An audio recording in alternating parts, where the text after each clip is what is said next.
Hey everyone, today nobody understands Jesus. The Pharisees showed up and began to argue with Jesus. To test him, they asked for a sign from heaven. With an impatient sigh, Jesus said, "Why does this generation look for a sign? I assure you that no sign will be given to it." And leaving them, he got back in the boat and crossed to the other side of the lake. Jesus' disciples had forgotten to bring any bread, so they only had one loaf with them in the boat. And he gave them strict orders: "Watch out and be on your guard for the yeast of the Pharisees as well as the yeast of Herod." The disciples discussed among themselves, "Oh, he said this because we have no bread." And Jesus knew what they were discussing and said, "Why are you talking about the fact that you don't have any bread? Don't you grasp what has happened?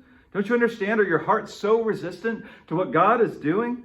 Don't you have eyes? Why can't you see? Don't you have ears? Why can't you hear? Don't you remember when I broke the 5 loaves of bread for the 5,000 people? How many baskets full of leftovers did you gather?" They answered, 12. And Jesus said to them, "And you still don't understand?"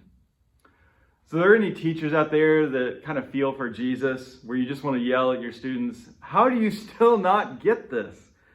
So Jesus here is frustrated by religious leaders and by his own followers. Right? These Pharisees, they come to him and ask for a sign, which is just another way of saying, "Well, prove it."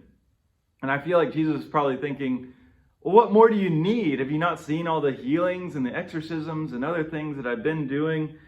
And their response is just, "Yeah, but what else you got?" Right? Those who are unwilling to actually look and see the presence of God will never find it, even if it's right in front of their faces.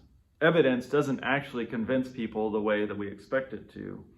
So this cynical skepticism is the kind of attitude that Jesus is trying to warn about here, right? Like yeast, this intentional ignorance to the work of God can creep in and then infect our entire mind.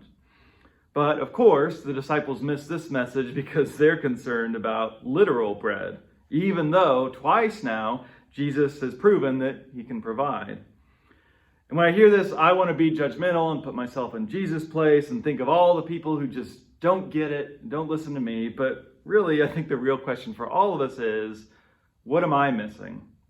Right? Am I asking for signs of God's presence when they're actually right in front of my face?